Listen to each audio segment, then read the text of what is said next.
Okay, hi everybody. Um, so I'm going to talk about kombucha, and kombucha was a gateway ferment for me.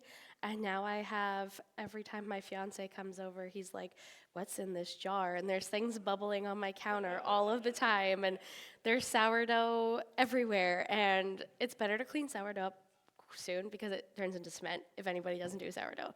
Um, so, kombucha. A lot of people just see it in the grocery store, and that's where they choose to purchase it. It's super expensive there. Sometimes the, most of the time there's extra added sugar into it. So there's a lot of benefits in making it in your own kitchen. And then you get to control the flavor, the fermentation time. So I don't know, I think everybody got a recipe card there. So we can kind of talk about like in the ingredients. So a SCOBY, and SCOBY guilt is a real thing. I had a vicious attack by some fruit flies this fall, and I lost 2-gallon jars of kombucha, and it was very sad. And they did go into my compost, so they'll feed my garden next year, but it was very sad.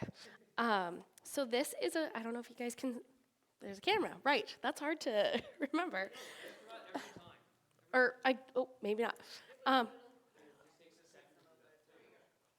okay, so I don't know, you guys can see those like rubbery, pancake, weird looking things floating around in there. That's a kombucha SCOBY. Um, so I have some today, but like was talked about before, they do grow, and I'll have more later for you guys. If anybody wants some today or later, we can work that out. It's really hard to kill a SCOBY. This is Willis. I feel like I name all my ferment starters because they are a living thing. They are. And a really good friend of mine, her mom's name is Willis, and Willis can do anything and everything. So I've tried to name my starters after strong women influences in my life because in my mind, they're all women. So Willis. So that you get your SCOBY, and when you get a SCOBY, you can order it online.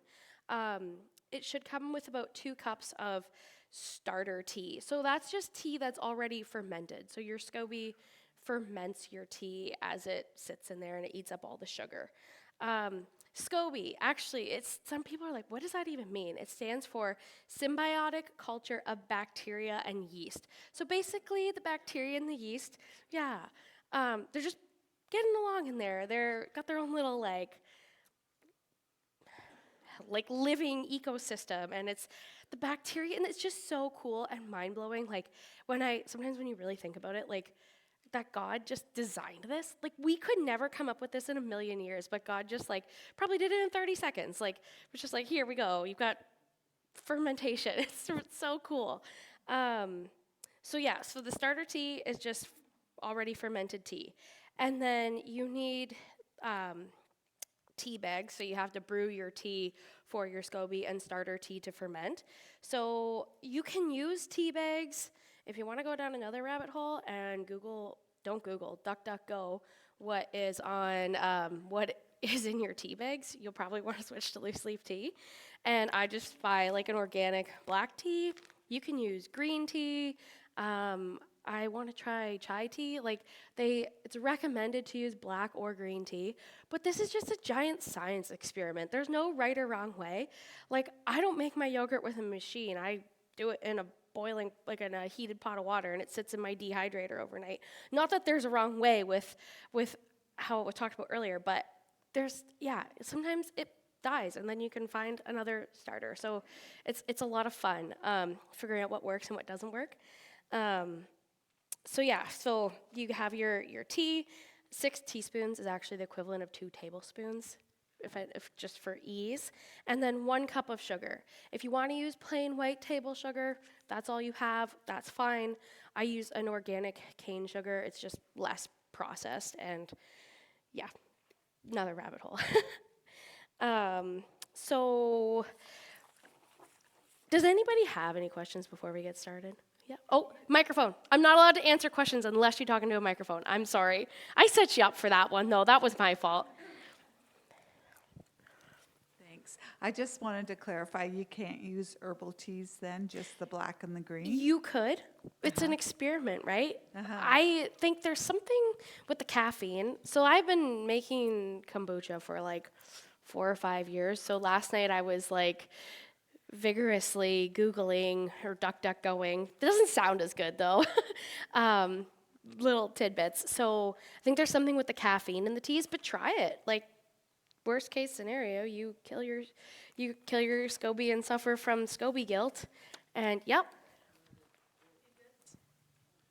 It does feed off the caffeine, like it does okay. need the black tea, but you can do herbal tea, like every once in a while, as long as you do it again with black tea to refeed it, to strengthen it up. Okay, so there you go. I learned something too. So yes, and there's a lot of health benefits for with kombucha. Now, do your own research, question everything, but some of the ones that I have heard of or whatever, I have it's so because of the bacteria and the yeast, it helps to balance out your gut and it creates a more diverse microbiome. Good bacteria can fight off bad bacteria. So, I'm trying to fight off a cold right now, so I've been drinking a lot of kombucha. A lot of antioxidants, and I'm not going to go into that. I'm not a scientist, but we all kind of know what that is, and you can research it yourself. So studies have also found it can, like drinking kombucha, reduce liver toxicity, boost your immune system, improve weight loss, and reduce heart disease, manage type 2 diabetes, protect against cancer, and the list goes on and on and on. Haven't heard anything bad about it. So, like we talked about, why making your own? There is, in kombucha, there is a slight alcohol content. It's like 0.5%. If you're concerned about it, you can buy an alcohol test kit. But, I mean, I drink it all the time, and I don't have a problem with it. So, yeah. So now we can go through the instructions. Oh, shoot, I have my kettle up here. I should have been boiling it. So we're going to bring 2 cups of water in a boil. That's going on. I just use a 2-cup measuring cup. Sorry. So then I just take my loose leaf. It's just a black tea, English breakfast tea. And so like we said, the 6 teaspoons is equal to 2 tablespoons. So there's 1. And there is 2. So we're going to bring our water to a boil, and then that's going to steep for 10 minutes-ish. If you want to do 8, whatever. They're guidelines, they're recommendations. It's not necessarily a firm rule that you have to follow. But while we're doing that, my favorite part of kombucha is the second ferment. So we'll get there, but that's where we can flavor it. And flavoring kombucha is so much fun. Sometimes in the middle of the night, I wake up and I'm like, oh my gosh, this would be such a great flavor combination. So this was one that I did recently. And think about what's in season and what's local. And food is medicine. So in this one, this is some blueberries that I found in the back of the freezer from I don't know when. And then I make this tea blend. It's chamomile, lemon balm, and peppermint. And I just put this all in when I was doing my second ferment, and it's really good. I like my kombucha a little tart. So what you guys get in the grocery store, you might not like this. It's a little on the tart side, but that is not a bad thing. And some people, just with fermentation and just with myself too, people are like, well, how do I know it's good? Is it gone bad? The nose knows. Like, God gave us our senses for a reason. And if you open a jar of something fermented, or you look at your kombucha and it's growing like a weird blue mold and it's not looking so hot, you probably have, you've probably done something to it. You're going to know. It's going to be repulsive. One thing with all fermentation, it does not like town water. It does not like city water. I'm on a well, and it likes my water. It does well, but I've had friends get scobies from me in the past and try to make kombucha, and it dies, and they're like, "What did I do?" Well, you probably didn't do anything wrong. It just doesn't like the stuff that is added to city water for, yeah, another rabbit hole for everyone to go down. Duck, duck, go that later. And don't give me crap when you get down all these rabbit holes and you have to change your whole entire way you live, and you're like, Katie, this is your fault. It's not my fault. You did it willingly. I have this. My cousin was the one that got me down all of this. This is just the tip of the ice. This is like a small cog in a huge thing going on, and every time I see her, I'm like, this is your fault. So like we talked about with like what we're getting into flavoring. The one I'm gonna do today, so when I made my applesauce, I save all my scraps. You can use this for apple cider vinegar, but I also use this to flavor my kombucha. Cinnamon sticks, apple peels, it is divine. It's one of my favorite ones. You could also use cranberries, just you will see what is in this tea blend, what is this kombucha that they're selling at the grocery store, and then use that for your inspiration. It's your chance to be creative and do what you want. And if it doesn't work, put it in your compost, or you feed it to your chickens if you're lucky enough to have chickens. And I've been told no to chickens multiple times. This is another one that I use, especially in the winter. This is an elderberry immune boost tea. I don't know if we can see that. And it's awesome. It tastes so good. One thing that I did a lot last year, so foraging is not just something we can do in the summer. It's also a winter thing. Pardon? Oh, thank you. There's a lady out of Stratford. I'm from St. Mary's, and there's a lady out of Stratford, Karen. Yep, from yeah. And so you can get it from her. It's tea leaves. Yeah, tea leaves. She is by appointment only, or you can find it sometimes Gentle Rain, Organic Oasis. I tend to go north. Don't swing around down this way. But I'm sure there's somewhere, just check out your local health food store. There's lots of options. It doesn't just have to be this one. This was another one that I've been using for the winter. It's antiviral, here on earth, shameless plug. She is a fellow believer. She's a wonderful, wonderful lady. Yeah, she's great. And then I inherited my mom's tea bag stash when she was cleaning out her pantry. I'm just using them up. But if that's what you have, this is licorice mint, delicious too.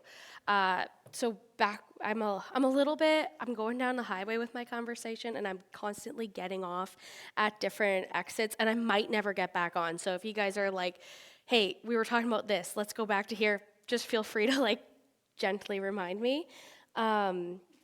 Foraging. So last winter I used cedar in some. I did some pine needles. Do your own research, figure out what's edible. And it has such a wonderful citrusy flavor with some star anise. Oh my gosh, it was so good, so good. So God gives us certain things in certain times of the year for certain reasons. So a lot of the times in the winter, I use a lot of dried herbs, mint, chamomile, lavender. And if you let your kombucha get too tart, you can add honey or maple syrup or whatever back into it later to sweeten it up. So it's not like a total loss. Fresh herbs in the summer, sage, basil, thyme, so good. I love blueberries, but you could do ginger and strawberries. You could use your fruit scraps, apple peels, peach peels, strawberry tops, whatever you have around. It's a really great time. I feel like as adults, sometimes we lose our chances to be creative, and it's so much fun. Fermenting has brought me so much joy because I've been able to be creative again with it, and it's so great. I cannot say enough good things about it. So that's not 10 minutes, but we're gonna go with it.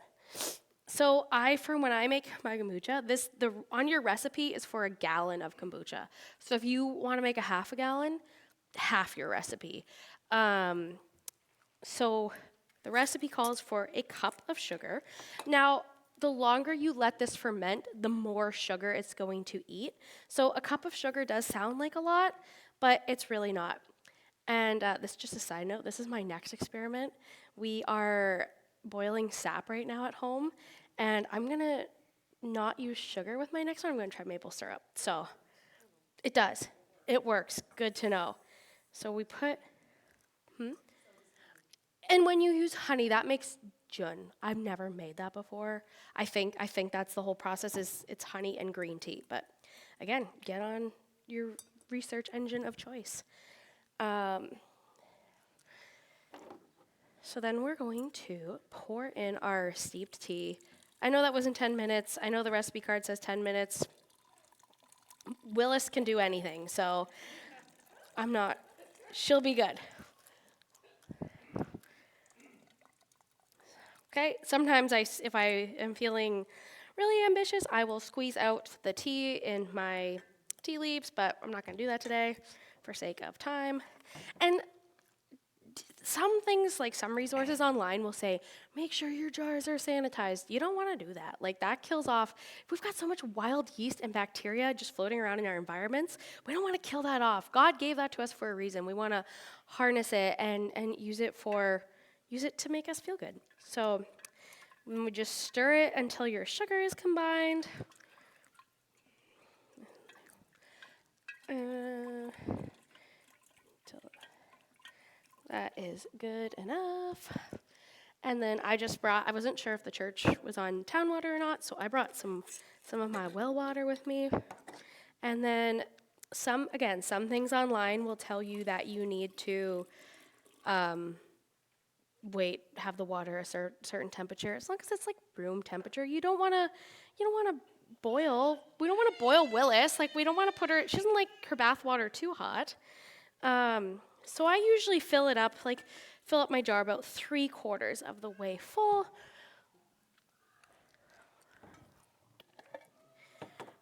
I'm gonna see if I can do this without spilling it everywhere. Oh. Okay, that is good. So we're just gonna combine that. Oh, thank you. She seems like a wonderful lady. Prepared for everything. So I usually label my jars. One thing that was very helpful in fermentation, Sharpie chalk marker. It's like what Tim Hortons uses on their coffee pots, because you'll be like, oh, I'll remember when I made that. I guarantee you never ever will. Guaranteed. Maybe not. Maybe you have like a photographic memory. I do not. I am very scatterbrained. So this is oops. Good thing nobody's sitting there. So this is my already fermented kombucha. So, okay, where are we here? We're gonna add the starter tea, the SCOBY and the starter tea. I use my hands. I just washed them before I got up here, so I hope that doesn't gross anybody out, but that's what I'm gonna do. This is a good one. This one, can you guys see this? Obviously you can, because I'm gonna put it on the camera. Look at her. Isn't that cool? Like, look at, it's like almost like a tree. You can't, I don't know. I don't want to drip it everywhere, but there's like lines from each pancake she's grown every time. It's so stinking cool. So I'm just gonna take this whole thing. You don't even need this whole thing. I'm just gonna rip this one off, and she's just gonna go, baby Willis, gonna go in the jar. And we're just gonna stir her in. Now we're gonna add, I didn't bring a second measuring cup, but we're gonna add about 2 cups of this pre-fermented tea, which the more you add, the more quickly it's also going to ferment your tea. So I probably added a little more than 2 cups. So that is good. So I am going to, my elastic is somewhere. Coffee filter on. Oh, okay. Thank you. So there, there it is. That is our kombucha. It's going to ferment when you first get started. So the longer it ferments, I think I said before, the more tart it's going to be. So you might want to taste that after a week, and if it's too sweet, let it go. If it let it keep fermenting. If it's good for your taste buds now, we're going to get to the next step. So we're going to take our our tea. We're going to reserve about 2 cups. We'll call that 2 cups. And Willis. And that's going to go in there. And then this is the part where I will flavor it. Okay, we're going to poll the crowd. Does anybody have any suggestions? We have chamomile, lemon balm, peppermint, licorice mint, apple scrap, cinnamon, elderberry, immune boost, or antiviral. Elderberry. We're taking any other cinnamon. Cinnamon and that's delicious. I've never done that before. That sounds amazing. And this is, again, there's no real right or wrong. I'm not going to dump this whole bag because it's expensive, but I'm going to add like a couple tablespoons of this to my jar. Oh, it smells so good.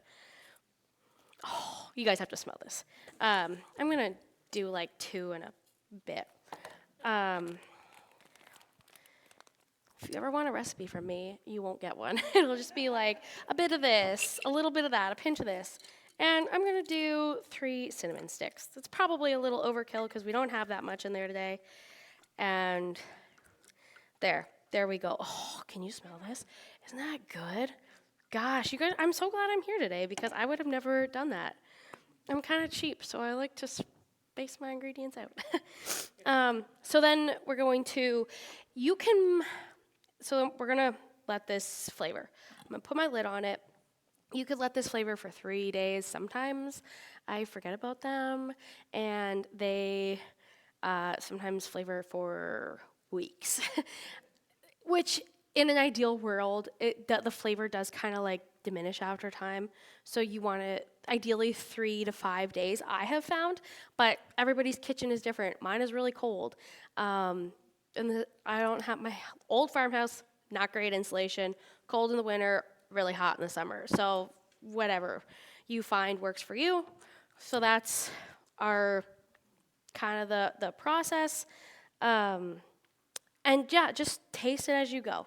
Okay, you have a question? Yes. So we don't have a lot of counter space, but we have like a big cabinet like with shelving. And can you let that grow in the dark, or it doesn't like the dark?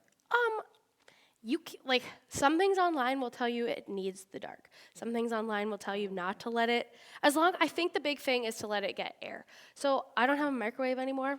Another DuckDuckGo rabbit hole for you all. It sits on my old microwave shelf. But yeah, if you put it in a cabinet, that's fine. If you've got if after today you just want to go home and like ferment everything and you don't have enough counter space, your cabinet will work. My other question is, so kombucha requires sugar as the food. Yep. But I'm trying to go sugar-free. So what happens at the end result? Does the sugar get eaten up and then it is gone, kind of? Yeah, it will eat the sugar. So It's kind of a sugar-free? the longer you let it ferment, so this one is one that in the winter, don't drink as much kombucha as I do in the summer. So this one has been fermenting since December the 9th. It's gonna be tart, and that's okay. That's okay. We can sweeten it later. So you can taste that one if you want. Sometimes if you let it go too long, it turns into almost vinegar, and then you have a replacement for apple cider vinegar. You can use it in your salad dressings. You can use it in your herbal medicine. Your chickens will like it if you have chickens. If not, it's great in a compost too. Like, I don't feel bad. I don't feel like I'm murdering my scobies when I'm putting them into my compost. I still feel bad. Those darn fruit flies, it was terrible. We had to get fly strips in December. It was crazy. So anyways, so that's kind of the gist of it. And just remember, just keep tasting as you go, because you might not want to let it go. I'll drink that one from December 9th. I'll flavor it. It'll be tart, but it'll still be good. So then we talked about the second ferment. And yes, so this was one after it was done flavoring and I strained out my ingredients, I put it in a swing top bottle, and it will get more carbonated in here. Like, carbonation happens when the fermentation this is not scientific and not super technical, because that's not who I am as a person. The bubbles build up and the fermentation builds up, and that's what causes your carbonation. Be careful if you open these. I used to do them all in swing top bottles, and I had a disaster. And I have obviously white ceiling in my everywhere, and it was a similar color to this. And yeah, it wasn't fun. So when you open it, I would just keep your hand on the. This one's been in the fridge, so it's probably okay. The ceilings are high. Oh, that was very anticlimactic. Sorry, I was thinking I'm gonna soak these people in the front row. Yeah. Who needs a bottle of champagne when you have? Does anybody follow Really Very Crunchy on social media? And she's hilarious, but she does her kombucha and the top pops off and it fizzes everywhere. That's something you got to play around with in your own kitchen environment, because it's not something that I do. So yeah, basically food is medicine. You use whatever you have on hand to flavor. Don't use town water if you can help it. Even if you have a friend that has a well, just go fill up some jars at their house. So yeah, if there's no more questions, that's that. And I hope you guys learned something, and I'm sorry if it was too scattered. Good. Thank you.